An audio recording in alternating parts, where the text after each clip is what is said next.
আসসালামু আলাইকুম ওরহমতুল্লাহি বারাকাতু। কাছে এবং দূরে পৃথিবীর যে যে প্রান্তে বসে ইকরা টেলিভিশনের নিয়মিত আয়োজন ইসলামের দর্শন অনুষ্ঠানে আমাদের সাথে যুক্ত হয়েছেন প্রত্যেককে আন্তরিক প্রীতি এবং শুভেচ্ছা জানিয়ে শুরু করছি আমাদের আজকের আলোচনা। আপনাদের সাথে রয়েছি আমি আহমদ শামসুদ্দিন এবং রয়েছেন আপনাদের অত্যন্ত পরিচিত এবং প্রিয় ব্যক্তিত্ব, বিশিষ্ট ইসলামী স্কলার, লেখক, গবেষক হজরত মাওলানা শাহ নজরুল ইসলাম। দর্শক, নিঃসন্দেহে তারা অত্যন্ত সৌভাগ্যবান যারা এবার বায়তুল্লাহর জিয়ারতের সৌভাগ্য অর্জন করলেন। দর্শক, আমরা গত পর্বে হজ প্রসঙ্গে আলোচনা করেছিলাম। আজকেও ইনশাআল্লাহ সে প্রসঙ্গেই আমরা আলোচনা করব। আমরা গত পর্বে আমরা হুজ্জাজে কেরামরা কীভাবে প্রস্তুতি নেবেন এবং কিভাবে ইহরাম বাঁধবেন এবং কিভাবে মিকাত অতিক্রম করবেন সেই বিষয়গুলো পর্যন্ত আমরা আলোচনা করেছিলাম এবং আমরা সেই থেকেই আমরা শুরু করতে চাই। এবং আপনি গত পর্বতে ওমরার প্রসঙ্গে ছিলেন এবং আপনি বলছিলেন যে শায়রুল্লাহ, সেখানে আল্লাহর নিদর্শনাবলী রয়েছে এবং সে প্রসঙ্গে আলোচনা ছিলেন। তো মুহতারাম, সেখান থেকে যদি জি বলছিলাম যে সূরা আলে ইমরান কোরআন মজিদের ৩ নম্বর সূরা, সেখানে ৯৭ নম্বর আয়াতে আল্লাহ পাক রব্বুল আলামিন বলেছেন ফিহি আয়াতুম বাইয়িনাতুম মাকামু ইব্রাহিম। আয়াতুম বাইয়িনাতুন, যে সেখানে রয়েছে অনেকগুলো নিদর্শন রয়েছে। সেই নিদর্শনাবলীর কথা আমরা বলছিলাম যে সেখানে জমজম কূপ রয়েছে, এটা আল্লাহ তাআলার একটি কুদরতি নিশানা এবং এর সাথে জড়িয়ে আছে অনেক আমাদের জন্য শিক্ষণীয় ইতিহাস। এবং সেখানে আছে আমাদের জন্য সাফা এবং মারওয়া, যে কোরআন মাজিদে বলা হয়েছে। তারপরে সেখানে আমাদের জন্য শাইর হিসাবে আছে মাকাম ইব্রাহিম, যেটা কোরআন মাজিদে বলা হয়েছে, যে পাথরের উপর দাঁড়িয়ে ইব্রাহিম আলাইহিস সালাম কাবা শরীফ নির্মাণ করেছিলেন এবং সেই পাথরে রয়েছে তার পায়ের ছাপ। এবং সেটা বিশেষত্ব ছিল, মানে অর্ডার করার সাথে সাথে যেভাবে চাইতেন লিফটের মতো সে কাজ করত। মাশাআল্লাহ। তো সেটি আছে এবং কোরআন মাজিদে বলা হয়েছে ওয়াত্তাখিযু মিন মাকামি ইব্রাহিমা মুসাল্লা। তো ওয়াজিবুত তাওয়াফ 2 রাকাত নামাজ, সেটাকে সামনে রেখে পড়তে হয়। এবং এখানে আমাদের জন্য আরও বিষয় আছে, যেমন হজরে আসওয়াদ, এটাও একটি মিন শাআইরিল্লাহ। তারপরে হাতিমে কাবা, আল্লাহর ঘরের দরজা, তারপরে মিজাবে রহমত, এই সবগুলো জায়গায় মাতাফ, এগুলোতে দোয়া কবুলের জায়গা। তারপরে উম্মে হানি, যেখান থেকে রাসূল সাল্লাল্লাহু আলাইহি ওয়াসাল্লাম মেরাজে গিয়েছিলেন। তো এই বিষয়গুলো, এখানে অনেকগুলো পার্টস আছে, মানে কাবা শরীফের যে রুকনে ইয়ামানি, রুকনে ইরাকি, রুকনে শামি, রুকনে হাজরে আসওয়াদ, এই বিষয়গুলো অনেকগুলো বিষয় আছে যেগুলো আমাদের জন্য দেখার এবং অনুধাবন করার, তারপরে এগুলোর ইতিহাস সম্পর্কে জানার বিষয় আছে। তো আল্লাহ তাআলা এখানে ইঙ্গিত করেছেন যে ফিহি আয়াতুম বাইয়িনাতুম মাকামু ইব্রাহিম। আর এরপরে বলা হচ্ছে ওমান দাখালাহু কানা আমিনা। হারাম শরীফ এটা কোন জায়গা, যে প্রবেশ করে সেখানে সে কিন্তু নিরাপদ হয়ে যায়। কোন দিক থেকে নিরাপদ, প্রশ্নটা এখানে আসে যে কোন দিক থেকে নিরাপদ। আইনগতভাবে ইসলামী শরিয়াতে তাদের নিরাপত্তা ঘোষণা করা হয়েছে যে কোনোভাবেই সেখানে কারো নিরাপত্তা হানি করা যাবে না। এজন্য বলা হয়েছে ওমান দাখালাহু কানা আমিনা ওয়ালিল্লাহি আলান নাসি হিজ্জুল বাইতি মান ইসতাতা ইলাইহি সাবিলা। এখানে এই বিষয়টাও আসলো যে আসলে হজ কার উপর ফরজ। তো এখানে আল্লাহ তাআলা বলে দিলেন যে ওয়ালিল্লাহি আলান নাসি হিজ্জুল বাইত, মানব জাতির জন্য আল্লাহর ঘরের হজ করা, তওয়াফ করা, এটা হচ্ছে ফরজ। কিন্তু একটা শর্ত লাগাই দেওয়া হয়েছে মান ইসতাতা ইলাইহি সাবিলা, যে যাতায়াত করার সঙ্গতি রাখে, শারীরিক এবং আর্থিক। শারীরিক এবং আর্থিক যাতায়াতের সঙ্গতি থাকতে হবে। তার রাস্তা যদি নিরাপদ না থাকে তাইলে তার জন্য কিন্তু হজ ফরজ না। নিরাপদ রাস্তা যদি না থাকে, রাস্তায় যদি যাতায়াত পথটাও নিরাপদ হতে হবে, অর্থাৎ জীবনের শারীরিক সক্ষমতার বিষয়টিও আছে। আর হচ্ছে আর্থিকভাবে সে বাড়ি থেকে যাবে, হজ করে আসা পর্যন্ত তার নিজের যেন কারো কাছে হাত পাততে না হয় এবং তার পরিবারের যেন হাত পাততে না হয়। ফিরে আসা পর্যন্ত তার পরিবার যেন সচ্ছলভাবে চলতে পারে এবং সেও যেন এই সচ্ছলতার সাথে হজ সম্পাদন করে ফিরে আসতে পারে। এই যোগ্যতা যার আছে। আমরা অনেকে মনে করি যে জাকাত যেমন মালে নেসাবের মালিক হলে তার উপরে জাকাত ফরজ, এমনি মনে হয় মালে নেসাবের মালিক হলে তার উপরে হজ ফরজ। না, এটা না। হজ ফরজ হওয়ার জন্য মালে নেসাবের মালিক হওয়া শর্ত না। অনেক সময় আছে আমাদের দেশে মালে নেসাবের মালিক হলেও তার উপর হজ ফরজ হবে না। যেমন মনে করেন 52.5 তোলা রূপার বাজার দর, আমি যদি 50-55 হাজার টাকা বর্তমান বাজার দরে ধরি, তাহলে আমার আপনার উপরে হজ ফরজ হবে না। মালে নেসাবের মালিক হলাম, বাট আমার আপনার উপরে হজ ফরজ হবে না। কারণ বাংলাদেশ থেকে এখন হজ করতে 3-3.5 লাখ টাকা, 4 লক্ষ টাকা খরচ হয়। সুতরাং এই জিনিস আমাদের মন থেকে দূর করতে হবে। যারা মনে করেছেন যে এই মালে নেসাবের মালিক হলে হজ ফরজ হবে না, সেটা না। বাস্তবতা হলো যে এই মক্কাতে যাতায়াতের সক্ষমতা, আর্থিক সামর্থ্য থাকতে হবে এবং সেই সময়কাল পর্যন্ত তার পরিবার যেন সচ্ছলভাবে চলতে পারে তার বিষয়টা থাকতে হবে। আবার অনেক সময় আছে কি যে মালে নেসাবের মালিক না হলেও তার উপরে হজ ফরজ হইতে পারে। যেমন কাছাকাছি যারা আছে তারা হেঁটে এসে হজ করতে পারে, তাদের জন্য কিন্তু সেখানে যাকাত ফরজ না হলে হজ ফরজ, এটার বিষয়। নাসাবের মালিক হইলো কি হইলো না, মূল বিষয় কিন্তু এটা না।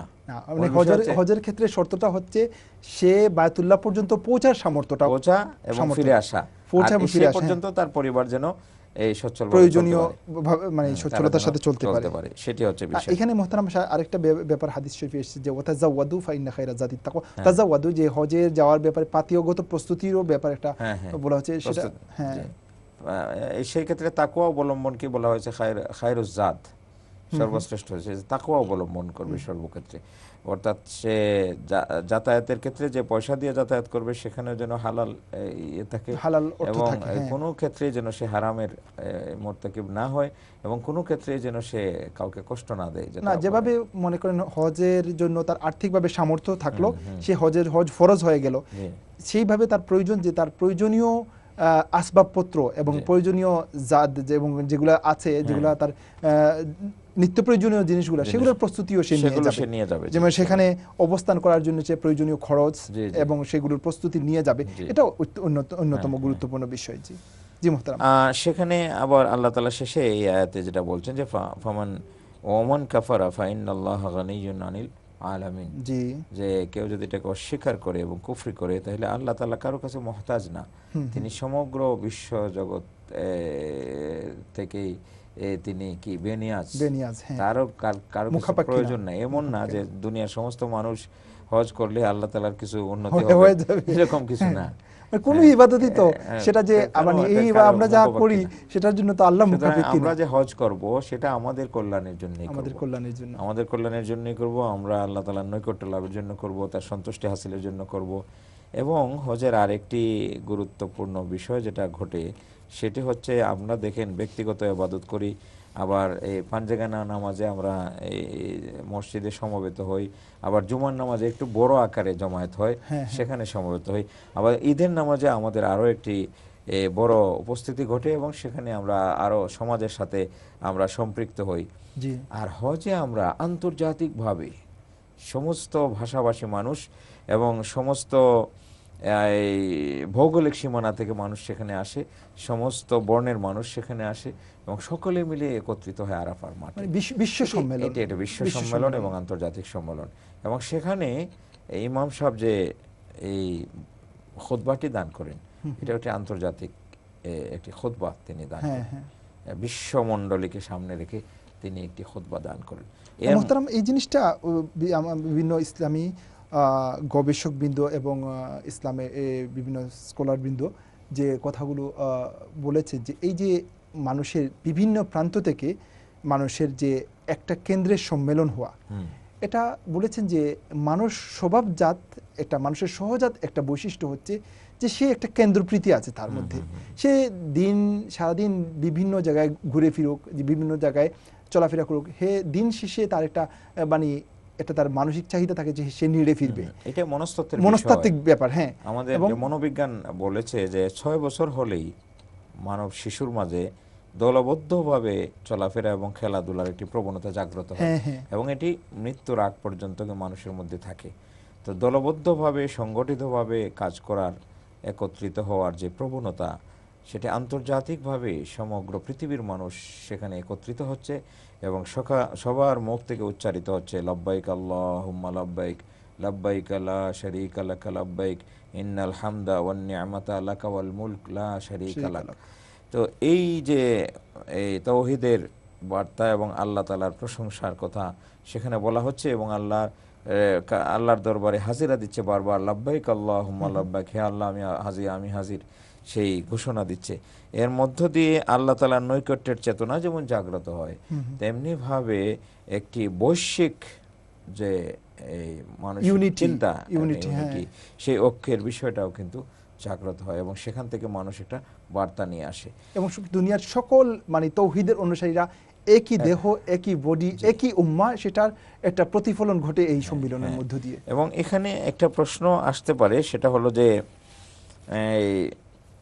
যে আমরা যেটা বললাম যে মানবতার সার্বিক কল্যাণ সাধন ইসলামী শরিয়ার প্রতিপালনের মূল লক্ষ্য, তো সেখানে এই জিনিসটাকে আমরা কিভাবে এর সাথে অ্যাডজাস্ট করব যে এখানে তো সব মুসলমানরা একত্রিত হচ্ছে, কিন্তু আপনারা দেখবেন যে সমগ্র দুনিয়ার মানুষের জন্য হেদায়েতের প্রার্থনা করা হচ্ছে। জি জি, সমগ্র দুনিয়ার শান্তি স্থিতি এর জন্য প্রার্থনা করা হচ্ছে। এই জায়গাতেই হচ্ছে নিহিত যে সকলের সুর এই জায়গাতে একত্রিত হচ্ছে যে দুনিয়ার স্থিতি, শান্তি, নিরাপত্তা সেটা যেন বহাল থাকে, সারা দুনিয়ার মানুষ যেন ইহকাল এবং পরকালে কামিয়াবি লাভ করে, সাফল্য লাভ করে, হেদায়েত লাভ করে। আসমানি মুসিবত, দুনিয়ার ভূমির নিচ থেকে যে মুসিবতগুলো আসে সবগুলা থেকে আল্লাহ যেন আমাদেরকে সেই জন্য প্রার্থনা করে।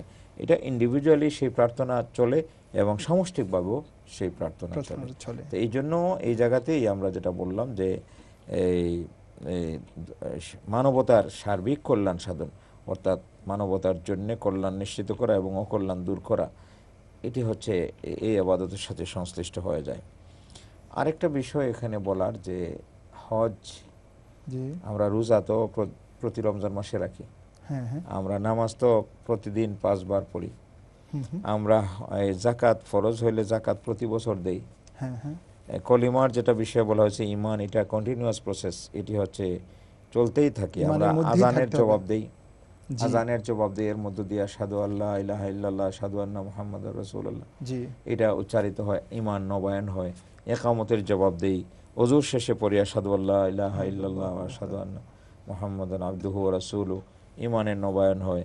এমনিভাবে আমরা এই নামাজ ফরজ, ওয়াজিব অথবা সুন্নত মুস্তাহাব যাই হোক, সেই নামাজের তাশাহুদে 2 রাকাত পরে প্রথম বৈঠক এবং শেষ বৈঠকে আমরা এই তাশাহুদে পড়ি আশহাদু আল্লা ইলাহা ইল্লাল্লাহ ওয়া আশহাদু আন্না মুহাম্মাদান আবদুহু ওয়া রাসূলুহু, এর মধ্য দিয়ে ঈমান নবায়ন হয়। তো আমরা দেখতে পাচ্ছি যে মৌলিক বুনিয়াদ যেগুলোর কথা বলা হয়েছে, বুনিয়াল ইসলাম ওয়াল খামস, শাহাদাতু আল্লা ইলাহা ইল্লাল্লাহ, ঈমানের নবায়ন প্রতিনিয়ত হচ্ছে। নামাজ প্রতিদিন 5 বার পড়া হচ্ছে, প্রতি বছর আমরা এই রোজা রাখি রমজান মাসে, এবং যাকাত যাদের উপরে ফরজ তারা যাকাত দেয় প্রতি বছর। তো এই 5টি স্তম্ভের মধ্যে 4টি আমরা এইভাবে কন্টিনিউয়াস করে যাচ্ছি। প্রশ্ন হচ্ছে হজও কি প্রতি বছর করতে হবে? এরকম একটি প্রশ্ন আমরা জানি যে হজের আয়াত যখন নাজিল হলো তখন সাহাবায়ে কেরাম রাসূল সাল্লাল্লাহু আলাইহি ওয়াসাল্লামকে প্রশ্ন করলেন, আফি কুল্লি আমিন ইয়া রাসূলুল্লাহ, প্রত্যেক বছরে কি হজ করতে হবে হে আল্লাহর রাসূল? রাসূল সাল্লাল্লাহু আলাইহি ওয়াসাল্লাম নীরব থাকলেন। তো আমরা জানি যে এরকম অনেক বিষয় আছে যে বিষয়ে সাহাবায়ে কেরাম প্রশ্ন করলে রাসূল সাল্লাল্লাহু আলাইহি ওয়াসাল্লাম নীরব থাকতেন, যে প্রশ্নের উত্তর জানা থাকতো না, এবং তিনি আকাশের দিকে তাকাইতেন। আল্লাহর পক্ষ থেকে ফয়সালা, সাহাবায়ে কেরামের প্রশ্নের বরকতে কিন্তু অনেক আয়াত নাজিল হয়েছে, ফয়সালা এসেছে, অনেক সমস্যার সমাধান হয়েছে। তো রাসূল সাল্লাল্লাহু আলাইহি ওয়াসাল্লামের কাছে যখন এরকম প্রশ্ন করা হলো, আফি কুল্লি আমিন ইয়া রাসূলুল্লাহ, রাসূল সাল্লাল্লাহু আলাইহি ওয়াসাল্লাম নীরব থাকলেন এবং আকাশের দিকে তাকাইলেন। তারপরে প্রশ্নের উত্তর দিলেন যে না, প্রতি বছর করতে হবে না, জীবনে একবার হজ ফরজ, জীবনে একবার। এবং তিনি বললেন, আমি যদি তোমাদের উত্তরে বলে ফেলতাম যে প্রতি বছর করতে হবে, তে লাওয়াজাবাত, এটা ওয়াজিব হয়ে যেত। ওয়াজিব হয়ে যেত, হ্যাঁ। এবং সেটা মনে হয় অনেকটা মানে একটা দুষ্কর ব্যাপার হয়ে যেত, হ্যাঁ, ব্যাপার যে হয়, আমরা একটা পারতাম। কেন্দ্রের দিকে যদি প্রতি বছর যাদের উপর হজ ফরজ হয়েছে সব যদি একটা কেন্দ্রে সমবেত হতো, তাহলে কিন্তু সেটা আসলে সংকুলান হতো না, সংকুলান হতো না। হ্যাঁ, আমাদের জন্য এটা অবাস্তব হয়ে যেত, অবাস্তব ব্যাপার হয়ে যেত। তো আল্লাহ পাক রব্বুল আলামিন এই কত মেহেরবান যে তিনি আমাদের জন্য এটাকে এরকম করে জীবনে একবার হজ ফরজ। আর হ্যাঁ, সেটা তো মোহতারাম, যেটা মানে উলামা ইকরামরা বলছেন যে আসলে হজের একটা মানে মূল দর্শন বা মূল মকসুদের মধ্যে বলছেন যে এটা হচ্ছে যে মাবুদের প্রতি আবদের, খালিকের প্রতি মখলুকের, স্রষ্টার প্রতি তার সৃষ্টির যে মানে একদম অকৃত্রিম যে ভালোবাসা, সেটা তার অন্তরের মধ্যে জমাট বাঁধতে থাকে। এবং মূলত তো আমরা মানে আল্লাহর উপর আমরা ঈমান এনেছি, যে আল্লাযিনা ইউমিনুনা বিল গায়বি, যে অদৃশ্য আল্লাহর উপর, নিরাকার আল্লাহর উপর আমরা ঈমান এনেছি। কিন্তু সেই আল্লাহর প্রতি তার ভালোবাসা জমতে থাকে, কিন্তু বহিঃপ্রকাশের তার সুযোগ হয় না।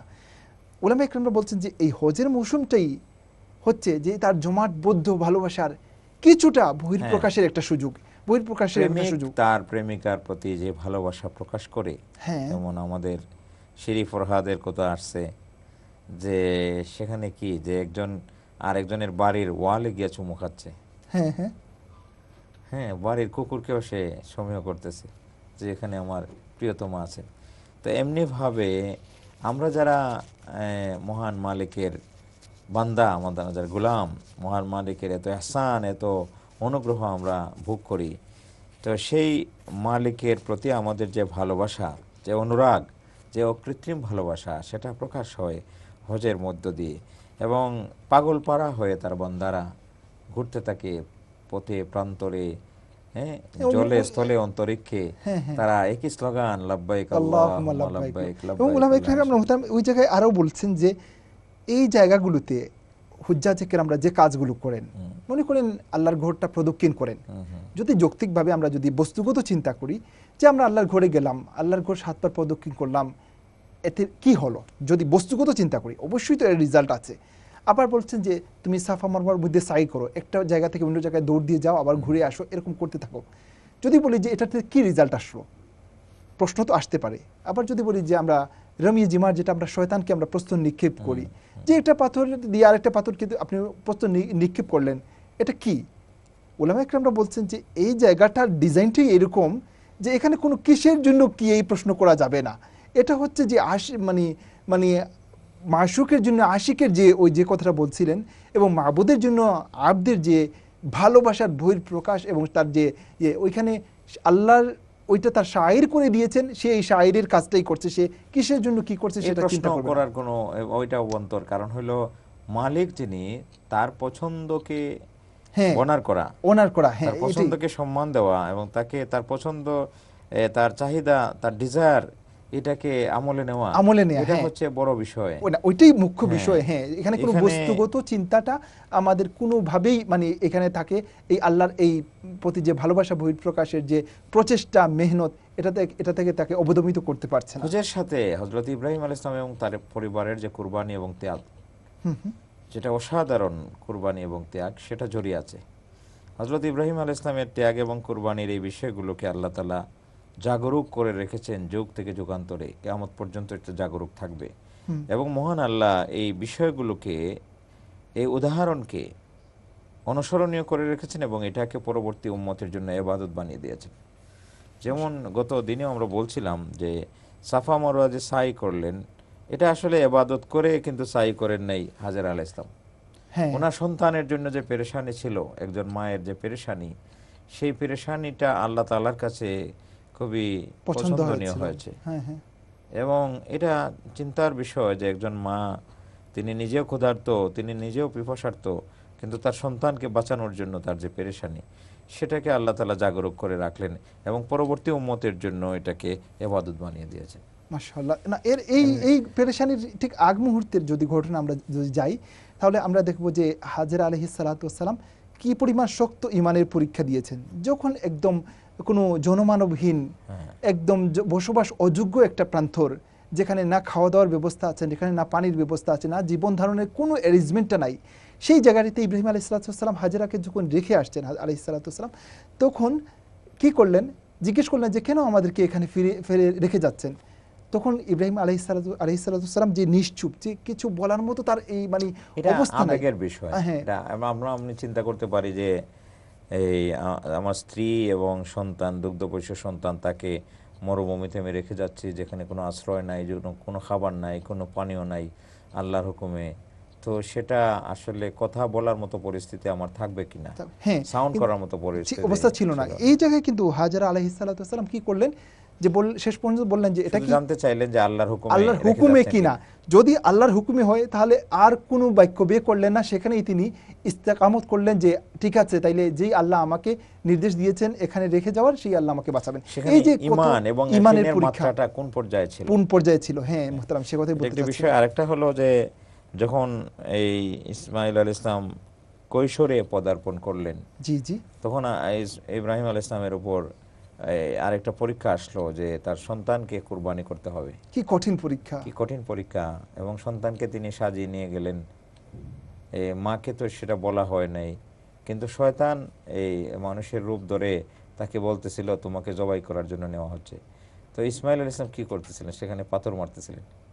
এই যে পাথর মারা, সেটাই এই যে আপনি দেখেন ইব্রাহিম আলাইহিস সালামের পরিবারের এই সদস্যদের এই জিনিসগুলোকে আল্লাহ তাআলা কিভাবে ইবাদত বানাইছেন। যে এই যে শয়তানকে পাথর মারছেন, সেটা কিয়ামত পর্যন্ত এখন হজের অংশ হয়ে গেছে, যে শয়তানকে কঙ্কর মারা, পাথর মারা।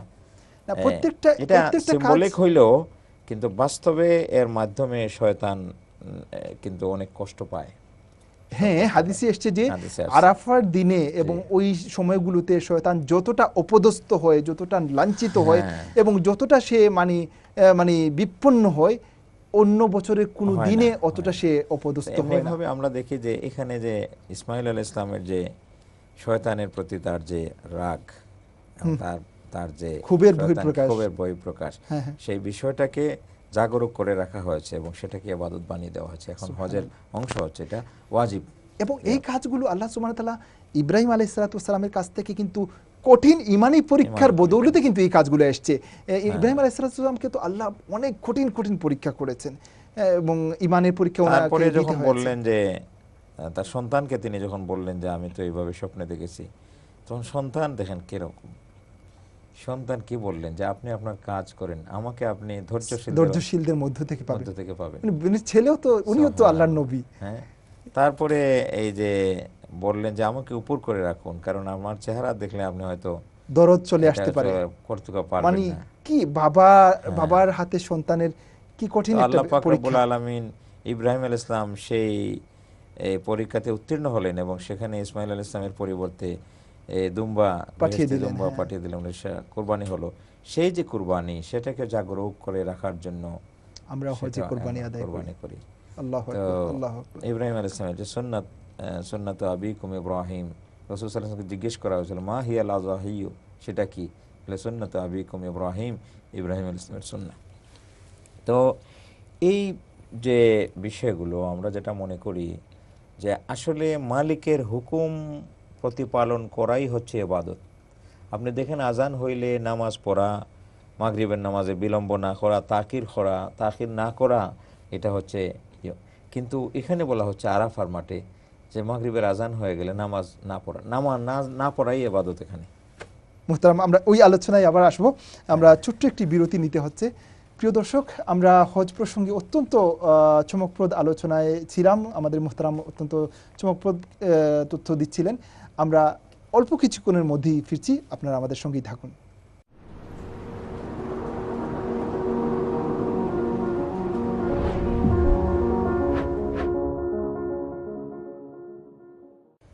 দর্শক, বিরতির পর আবারও আপনাদেরকে স্বাগত ইসলামী দর্শন অনুষ্ঠান থেকে। মুহতারাম, আমরা বিরতির আগে যে প্রসঙ্গে ছিলাম, আপনি বলছিলেন যে আরাফাতের ময়দানে আমরা সারা বিশ্বের উম্মার আমরা সমবেত হই এবং আল্লাহর প্রতি যে আমরা আমাদের হৃদয়ে উজাড় করা ভালোবাসা এবং আল্লাহর কাছ থেকে আমাদের চেয়ে নেওয়া, এইরকম একটা পরিবেশের মধ্য দিয়ে আমরা ওইখানে সমবেত হই, সে প্রসঙ্গে বলছিলেন। এবং বলছিলেন যে আমরা তখন মানে আল্লাহর নির্দেশটাই আমরা মান্য করি। তখন আমরা সালাতের সময় যখন আমাদের মাগরিবের সালাত, তখন সারা বছর জুড়ে আমাদের জন্য অবধারিত থাকে যে নির্দিষ্ট সময়ে আদায় করা, তখন আমরা আল্লাহর নির্দেশেই আমরা পরবর্তীতে আদায় করি, এরকম বলছিলাম। সেটাই আল্লাহ তাআলার যে হুকুম, যেটা সেটা যথাসময়ে সেটা পালন করা, সেটাই ইবাদত। দেখেন যেটা বলছিলাম যে সূর্যাস্তের পরে নামাজ পড়া, তাখির না করা মাগরিবের নামাজ, সেটা হচ্ছে আল্লাহর হুকুম, এমনি নরমালি এটাই থাকে। কিন্তু আরাফার মাঠে সেই হুকুম কিন্তু রহিত করা হচ্ছে। সেখানে বলা হচ্ছে যে না, এখানে নামাজ পড়া যাবে না, নামাজ পড়তে হবে মুজদালিফায় গিয়ে, এবং এশার ওয়াক্তে মাগরিব এবং এশার দুইটাকে মিলিয়ে ইজতেমায়ে সালাতে এটা পড়তে হবে। হ্যাঁ। তো এই যে হুকুম পালন, এটাই হচ্ছে ইবাদত, এটাই হচ্ছে ইবাদত। যে প্রাসঙ্গিক আল্লাহর অর্ডারটাকে গ্রহণ করা, ইয়েস, হ্যাঁ, অর্ডার ক্যারি করা। হ্যাঁ হ্যাঁ। যে কোনো মানুষ হয়তো তার সারা বছরই সে মাগরিবের নির্ধারিত সময়ই সে সালাত আদায় করেছে, একটুও বিলম্ব করে নেই, কখনো কাজাই হয়তো করে নেই, অনেকেই হয়তো আছেন এরকম, কিন্তু আজকে সে সেই আল্লাহর বিধান অনুযায়ী, আল্লাহর নির্দেশ অনুযায়ী সে নামাজটাকে সে বিলম্বে আদায় করছে। মানে সুতরাং আমার নিজের অভ্যাস, নিজের সিস্টেম, নিজের এর মধ্যে আবদ্ধ থাকা যাবে না, আল্লাহর অর্ডার যা তাই তখন ক্যারি করতে হবে। জি জি মুহতারাম। তো এখানে প্রাসঙ্গিক একটা হাদিস বলে ফেলি যে আন আবি হুরায়রা রাদিয়াল্লাহু তাআলা আনহু আন্না রাসূলুল্লাহ সাল্লাল্লাহু আলাইহি ওয়াসাল্লাম সুইলা, জি, হযরত আবু হুরায়রা রাদিয়াল্লাহু তাআলাকে বর্ণিত, তিনি বলেন যে রাসূল সাল্লাল্লাহু আলাইহি ওয়াসাল্লামকে প্রশ্ন করা হলো আইয়ুল আমলে আফজাল, যে সবচেয়ে সেরা আমল কোনটি, সবচেয়ে উত্তম আমল কোনটি? রাসূল সাল্লাল্লাহু আলাইহি ওয়াসাল্লাম বললেন ফাকাল ইন্নাম ঈমান বিল্লাহ ওয়া রাসূলি, ঈমান বিল্লাহ ওয়া রাসূলি, যে আল্লাহর উপর ঈমান এবং রাসূল সাল্লাল্লাহু আলাইহি ওয়াসাল্লামের উপর ঈমান হচ্ছে সবচেয়ে শ্রেষ্ঠ আমল। হ্যাঁ। কিলা সুম্মা মাযা, এরপরে প্রশ্ন করা হলো যে এরপরে কি? ক্বালা আল জিহাদ ফি সাবিলিল্লাহ, আল্লাহর রাস্তায় জিহাদ করা হচ্ছে এরপরে সর্বোত্তম আমল। কিলা সুম্মা মাযা, এরপরে জিজ্ঞেস করা হলো এরপরে কোন আমলটি সর্বশ্রেষ্ঠ? রাসূলুল্লাহ সাল্লাল্লাহু আলাইহি ওয়াসাল্লাম বললেন হাজ্জুন মাবরুর, হাজ্জে মাকবুল, মকবুল হজ হচ্ছে আল্লাহ তাআলার দরবারে। সহিহ বুখারীর হাদিস। তো আমরা দেখি যে এখানে হজের ক্ষেত্রে এই সংজ্ঞাতে যেটা বলা হয়েছে হজের, যে নির্দিষ্ট সময়ে, নির্দিষ্ট দিনে, নির্দিষ্ট জায়গা সমূহের জিয়ারত করার, আল্লাহ তাআলার সন্তুষ্টির উদ্দেশ্যে নির্দিষ্ট জায়গা সমূহে নির্দিষ্ট নিয়মে জিয়ারত করার নামই হচ্ছে হজ। প্রসঙ্গ হলো যে হজের সময়, হজের স্থান, কাল এবং স্থান নির্বাচনের এই পেছনে তাৎপর্য কি, সেই বিষয়গুলো আছে। জি, মানে কেন এই নির্ধারিত স্থানে যেতে হবে? কাল না হয় আমরা বুঝে নিলাম যে বছরে আমরা একটি বার আমরা আল্লাহ যা হজ অবধারিত করেছেন ওইটা আমরা আদায় করলাম জীবনে একবার, কিন্তু ওই স্থানকে আল্লাহ বেছে নিলেন কেন, প্রশ্ন আসতে পারে। হ্যাঁ, তো প্রথমেই যেটা বলা দরকার সেটি হচ্ছে যে এই হজের আমরা জানি যে প্রস্তুতি শুরু হয়ে যায় আরো আগের থেকে। প্রস্তুতি শুরু হয়ে যায় আরো আগের থেকে। আমরা রমজানের আগের থেকে দেখি যে যারা হজে যাবেন তারা, এখন তো আমাদের দেশে আপনারা জানেন যে নিবন্ধন প্রক্রিয়া যেটা, সেটা কিন্তু 1 বছর আগের থেকে শুরু হয়ে যায়। যেমন এবার এখন হজের জন্য মানুষ যাচ্ছেন, কিন্তু এই 20-এর নিবন্ধন শুরু হয়ে গেছে। মানে আগে থেকে আপনি মানে যাওয়ার জন্য আবেদন করতে হবে। প্রস্তুতি প্রক্রিয়া যেটা, সেটা কি মানে ইউরোপাঞ্চলীয় লোকেদের জন্য কি সেই ব্যবস্থা? সারা দুনিয়াতেই আসলে মেন্টাল যেটা প্রস্তুতি, মানসিক প্রস্তুতিটা তো মানুষ শুরু করে দেয় আরো আগে থেকে। জি জি, শুরু করে দেয় আগে থেকে। এবং এখন তো আমরা রাষ্ট্রীয় বিধিবিধানের আওতায় কাজ করতে হয়। ইচ্ছা করলে কিন্তু হয়, যাওয়া যায় না। আপনার ভিসা পাওয়ার বিষয় আছে, আপনার নিবন্ধনের বিষয় আছে, প্রস্তুতির বিষয়, তো এই বিষয়গুলো ও আমাদেরকে মানতে হয়। তো এই জন্য আগের থেকে প্রস্তুতি শুরু হয়ে যায়। কিন্তু আমাদের মনে রাখতে হবে, যদিও বলা হয়েছে আশহুরুল হজ, মানে আল হজ্জু আশহুরুম মালুমাত বলা হয়েছে, যে আগে এটা এই জন্যই বলা হয়েছে যে হজের প্রস্তুতি আগের থেকে মানুষ শুরু করে। আগে তো মানুষ পদব্রজে যাইতো, যে পানির জাহাজে যাইতো, সেখানে 6 মাসের সফর, 1 বছরের সফর মানুষ করতে হইতো হজ করতে গিয়ে। এবং নির্ধারিত সময় যদি হজটা আপনি ধরতে হয় তাহলে কিন্তু আপনার একদম পর্যাপ্ত সময় হাতে নিয়ে আপনাকে রওনা দিতে হবে। জি, তো বাস্তবে হলো হজ 5 দিনে হয়। জি, জিলহজ্জার 7 তারিখ থেকে 12 তারিখ, 7, 8, 9, 10, 11, 12। জি, কেমন 12 তারিখ এই পর্যন্তই। তাহলে এই 7 তারিখ থেকে 12 তারিখের মধ্যে কিন্তু মূলত হজের প্রক্রিয়াটা টোটাল মেইন আনুষ্ঠানিকতাগুলো হয়ে থাকে, সম্পন্ন হয়ে যায়। জি জি। এই আপনি যখন 8, 9, 10, 11, 12 মূলত এই 5 দিন। যদি আমি বললাম 7 তারিখের রাত্রে নিয়ে যায়, এই জন্য 7 তারিখ বললাম। এই সময়ের মধ্যে 8 হজের থেকে ফরাইজগুলো এবং মুজিবাতগুলো ওয়াজিবগুলো আদায় করতে হয়, মূলত হচ্ছে এটা। কিন্তু যেহেতু দূর দূরান্ত থেকে মানুষ যায়, এই জন্য তার প্রস্তুতি পর্বটা শুরু হয় অনেক আগে থেকে, হজ্জ আশহুরুম মালুমাত, কয়েকটা মাস ধরে, এই মাসের আগের থেকে শুরু হয়ে যায়। তো এবারে আমরা আসি যে হজের স্থান। হজের স্থান আমরা 5টি বলতে পারি অথবা 6টি বলতে পারি। 5টি বা 6টি কেন, যে আপনি সাফা এবং মারওয়াকে যদি আলাদা আলাদা হিসাবে ধরেন তাহলে হজের স্থান হবে 6টি। জি।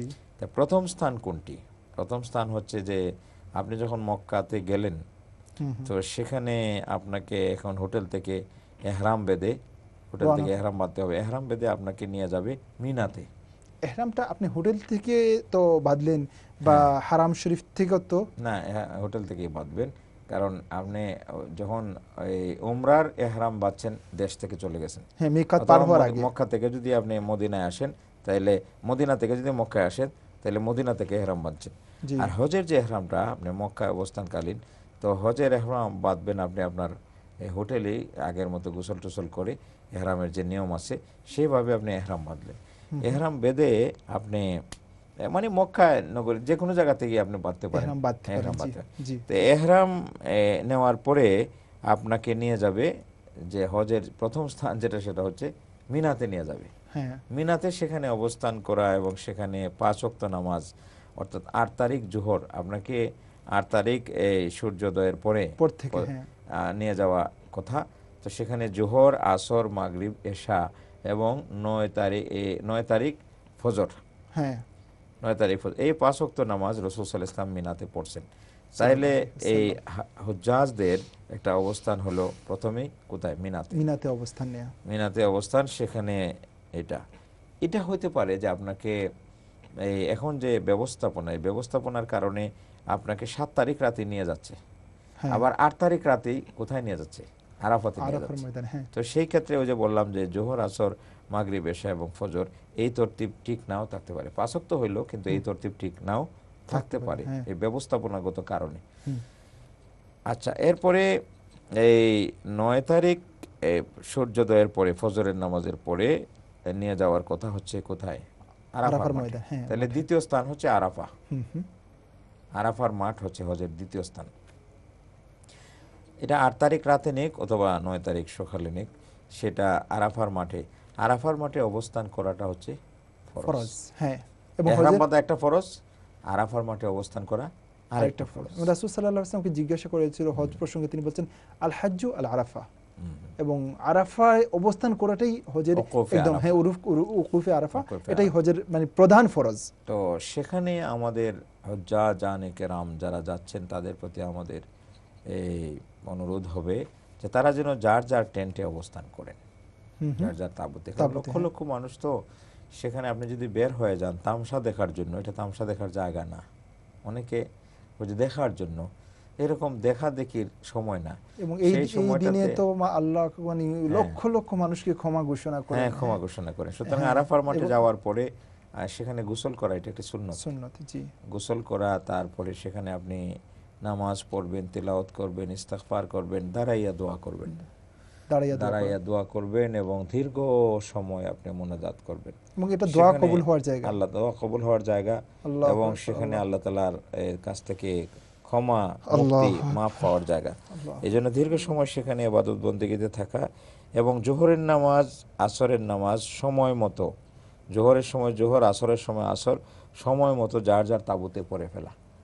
উলামায়ে কেরাম সাথে থাকেন, তাদের এই পরামর্শ নেওয়া এবং তাদের সাথে এটা পড়ে ফেলা। আরাফার মাঠে জামাতবদ্ধ হয়ে পড়বে নাকি?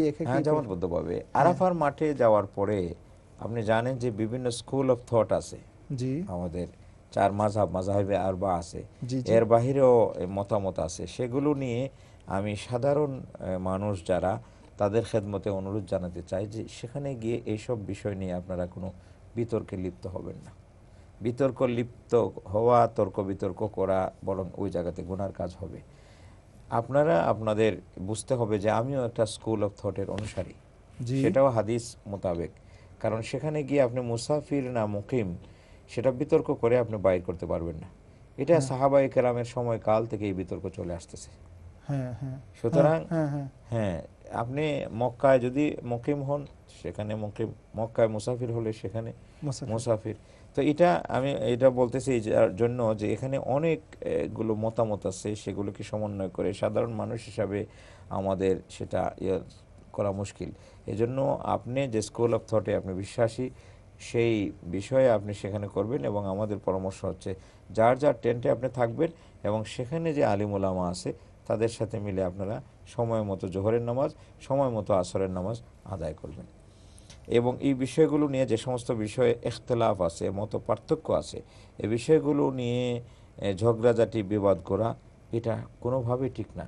এই বিষয়গুলো আলিম ওলামাদের উপর ছেড়ে দেওয়া দেওয়াই উচিত। ভালো। হ্যাঁ, আমি গেছি সেখানে ইবাদত করার জন্য, আমার দায়িত্ব হচ্ছে সেখানে আল্লাহ বিল্লাহ করা এবং জিকির আজকার করা, তিলাওয়াত করা, গুনাহ খাতার জন্য মাফ চাওয়া, লম্বা দোয়া করা। সেটা বাকি কেউ যদি এই যা তার তাঁবু থেকে বের হয়ে মসজিদে নামিরাতে চলে যায়, হুম হুম তাহলে সেখানে জোহর এবং আসর একত্রে পড়া হয়, জোহর এবং আসর একসাথে পড়া হয়, জোহর এরপরে আসর পড়া হয়। হুম হুম তো সেটা সেই জামাতকে অনুসরণ করবেন, হ্যাঁ এটাই হ্যাঁ করবেন। তবে খেয়াল রাখতে হবে মসজিদের নামের আর একটা অংশ আরাফার বাহিরে, হ্যাঁ হ্যাঁ আরাফার মাঠের বাইরে। বাহিরে পড়ে গেছে। হ্যাঁ, আপনি যদি সেই বাহিরে অবস্থান করেন তাহলে আপনার উকুফে আরাফা হবে না। না সেটা যদি ওকুফে আরফা মোহতারাম, যদি কেউ মানে ওকুফে আরফার নির্ধারিত সময়ের মধ্যে হ্যাঁ যদি পুরো সময়টা যদি ওকুফে আরফা করেন, মানে সেখানে অবস্থান না করে, তাহলে কি ওকুফে আরফা আদায় হবে, হবে না? এটা হ্যাঁ, হবে, হ্যাঁ, এটা হবে। তো বিষয় হলো যে পুরো সময়টাই যদি সে ওই ওই বাইরে জায়গাটা থেকে যায় হ্যাঁ তাহলে কিন্তু এটা হ্যাঁ, হবে যদি না। অল্প তাইলে কিছুক্ষণের জন্য যদি হ্যাঁ ওকুফে আরফা না ঘটে, হ্যাঁ আরফাতে অবস্থান না করেন, তাহলে হজই আদায় হবে না। হ্যাঁ হ্যাঁ হ্যাঁ, সেটা তো এই আমাদেরকে খুব জন্য খেয়াল রাখতে হবে। এটা খেয়াল রাখতে হবে। আর হলো যে যে সেখানে অনেক লোক এরকম দেখতে পাওয়া যায় যে তারা সেলফি তোলেন, হ্যাঁ হ্যাঁ তারপরে আরাফার মাঠ থেকে তারা বিভিন্ন দেশে অবস্থানরত তাদের আত্মীয় স্বজনের সাথে ফোন আলাপ করেন। হ্যাঁ হ্যাঁ এগুলি একেবারেই গর্হিত, এগুলি একেবারেই গর্হিত। আমাদের মনে রাখতে হবে যে আমরা যেন এই ওই জায়গাটাতে পুরোটাই এবাদত মনস্ক থাকি, আমরা যেন পুরো সময়ের কালটা এবাদত মনস্ক থাকি, আমাদেরকে সেই জিনিসটা মনে রাখতে হবে।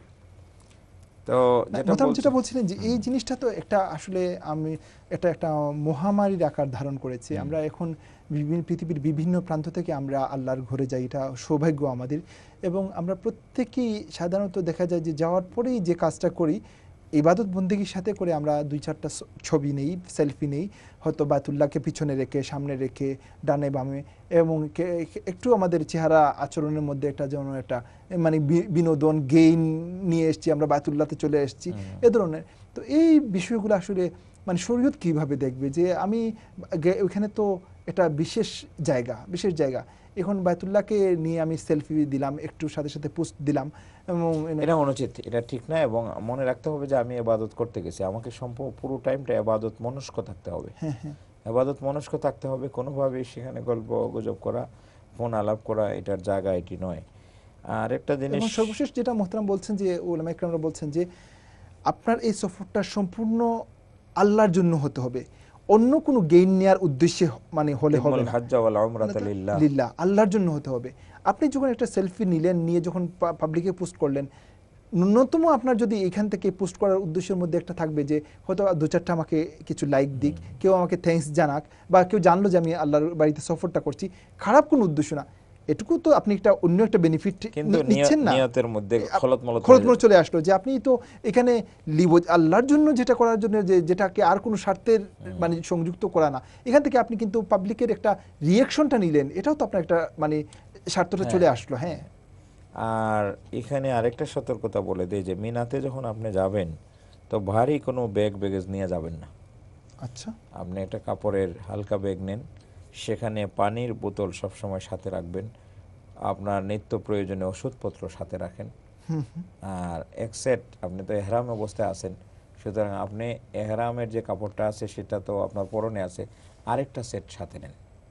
কারণ কখনো যদি আপনার এহরামের কাপড়টা নাপাক হয়ে যায় অথবা গোসলের হয়, তাহলে আপনি এহরাম টু এহরাম চেঞ্জ করতে পারবেন। এহরাম টু এহরাম চেঞ্জ করবেন, আপনি এহরামের কাপড় খুলে অন্য কাপড় পরতে পারবেন না, এটা মনে রাখতে হবে। আর হচ্ছে যে হালকা শুকনা খাবার সাথে রাখেন। এখন অবশ্য এজেন্সির লোকেরা মিনাতে খাবার পৌঁছানোর চেষ্টা করে, কিন্তু তারপরেও আপনার কাছে পানীয় খেজুর, আবার যাদের ডায়াবেটিস আছে তারা এই মিষ্টি জাতীয় খাবার বাদ দিয়ে অন্য কিছু হালকা এই শুকনো খাবার রাখতে পারেন, কারণ খাবার পৌঁছাতে কখনো দেরি হতে পারে অথবা আপনি খাবার কখনো বা নাও পেতে পারেন। না, এটা তো আর হাদিসে যে আমরা আলোচনা করছিলাম যে ওয়াতাজাওয়াদু, তোমার চলার জন্য প্রয়োজনীয় যে আসবাবপত্র আছে এগুলোর সাথে নেওয়াটাও একটা আমাদের শরীর নির্দেশ। পানিটা খুবই এসেনশিয়াল। পানির বোতল রাখবেন সেখানে, জমজমের পানি সাথে নিয়ে যেতে পারেন, ওখানেও পাবেন। আর আরাফার মাঠে আপনি যখন যাবেন জি, তখন ওই যে গোসল করলেন, আর এই সময়টাতে আপনি দেখবেন একটা সময়ে যে পেটে খিদা লেগে গেছে, সেখানে প্রচুর ট্রলি আসে খাবারের, সেখানে নিয়ে আসেন এবং প্রচুর পরিমাণে জুস, বিরিয়ানি, খাবার দাবার প্যাকেট প্রচুর দেওয়া হয়। তো খাবার দাবার সেখানে নিয়ন্ত্রণ করতে হবে। একই অবস্থা হচ্ছে মিনাতেও নিয়ন্ত্রণ করতে হবে, কারণ সেখানে লোকজনের অনুপাতে কিন্তু বাথরুমের সংখ্যা কম এবং দূরত্বে অবস্থা। এই জন্য এই জিনিসটাকে নিয়ন্ত্রণ করতে হবে যাতে করে আমার বারবার বাথরুমে যেতে না হয় মিনাত। সেজন্য আহার গ্রহণের ক্ষেত্রে আমি অবশ্যই ক্যালকুলেটিভ হতে হবে। অত্যন্ত মজাদার সুস্বাদু খাবার, ফল ফ্রুট, জুস ইত্যাদি প্রচুর পরিমাণে সেখানে দেওয়া হয়। তো এগুলো পেয়ে যদি আমরা খাবার শুরু করি এবং এটা গ্রহণ করি, তাহলে কিন্তু সেখানে অনেক সমস্যা তৈরি হবে। এই জন্য এই ক্ষেত্রে এই নিয়ন্ত্রণ রাখতে হবে। আরেকটা জিনিস আমরা খেয়াল করি যে ট্রলি যখন আসে খাবারের, তখন হুমড়ি খেয়ে পড়ে মানুষ। এই জিনিসটা একেবারেই পরিহার করতে হবে। কেউ মেহেরবানি করে এই জিনিসটা করবেন না। কেন? যে আপনার রিজিকে যেটা আছে আপনার তাবুতে সেটা আসবে, প্রতি তাবুতে তারা পৌঁছে দেয় এগুলো।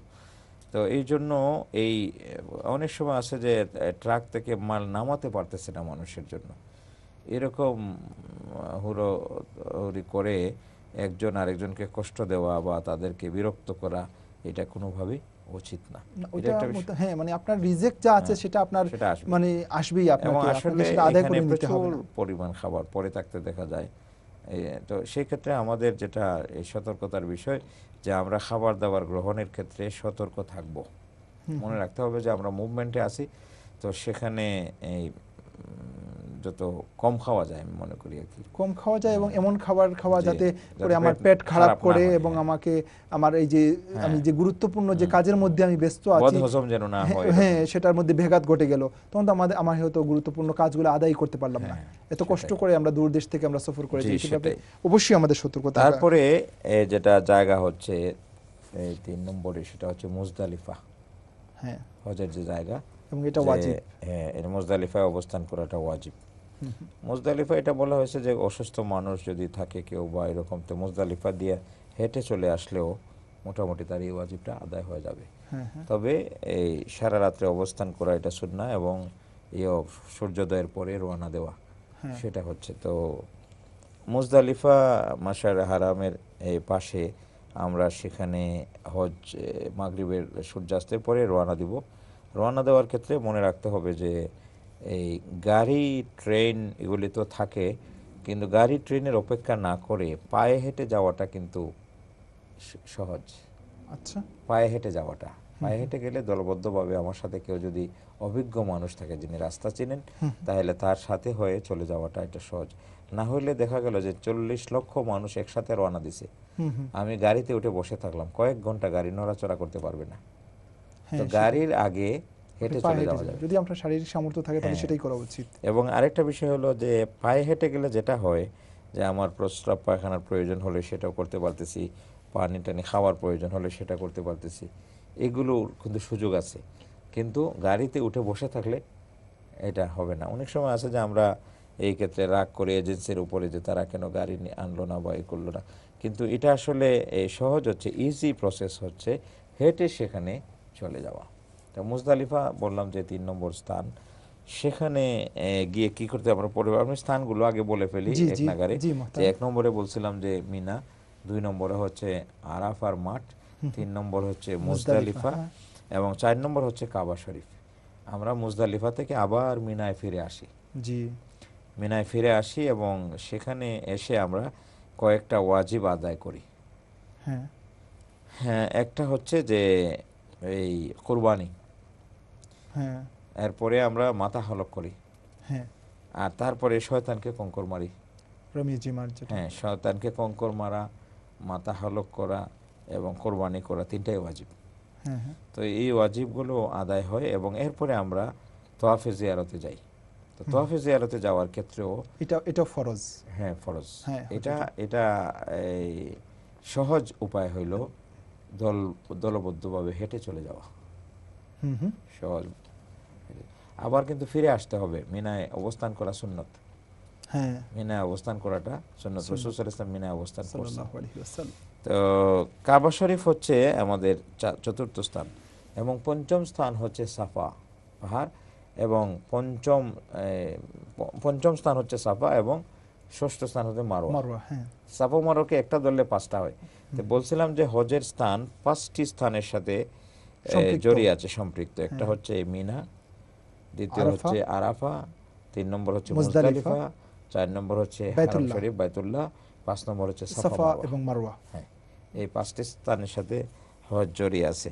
আমরা চেষ্টা করব হজের, আপনারা জানেন যে এখন এই কয়েক তালা করা হয়েছে, নিচতলা, 2তলা, 3তলা করা হয়েছে, এই যে সাফা মারওয়া সাই জায়গাটা। হ্যাঁ, তো নবী রাসূলগণ, সাহাবায়ে কেরাম, হযরত হাজেরা তো দৌড়াদৌড়ি করছেন ওই যে নিচের দিকে।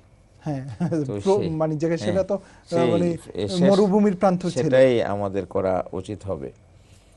তো আমি এখানে এই আরো একটা বিষয় উপস্থাপন করতে চাই, সেটি হচ্ছে আল কাবাতুল মুশাররফা। এটার কয়েকটি যে তার যে অঙ্গ প্রত্যঙ্গ আছে, পার্টস গুলো যে আছে, সে 1 নম্বর যেমন হচ্ছে আল হাজারুল আসওয়াদ। এটা একটি যে বললাম যে বাইনাতের অন্তর্ভুক্ত, শায়রুল্লাহর অন্তর্ভুক্ত। বেহেশতি পাথর এসেছিল, সাদা শ্বেত পাথর ছিল। সে মানুষের গুনাহ সে চুষে নেয়, এটা করতে করতে সেটা কালো হয়ে গেছে।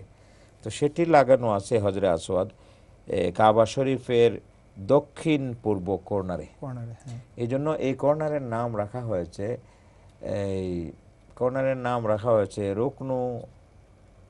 রুকনু হাজরিল আসওয়াদ, হজরে আসওয়াদের কর্নার। হজরে আসওয়াদের কর্নার নাম রাখা হয়েছে। তারপরে এর ডান দিকে আছে বাবুল কাবা শরীফ। এটাকে উঁচু করে বানানো হয়েছে, ইতিহাস আছে যে আপনি এই উকি দিয়ে ধরতে হবে চৌকাটে, অনেক উঁচু করে বানানো হয়েছে এবং যথেষ্ট হাইট থাকলে মনে হয় চৌকাট পর্যন্ত টাচ করা যাবে। ছোট মানুষ হলে অনেকটা কষ্টসাধ্য আছে। জি। 3 নম্বরে যে অংশটা হচ্ছে কাবা শরীফের, সেটা হচ্ছে মিজাবে রহমত।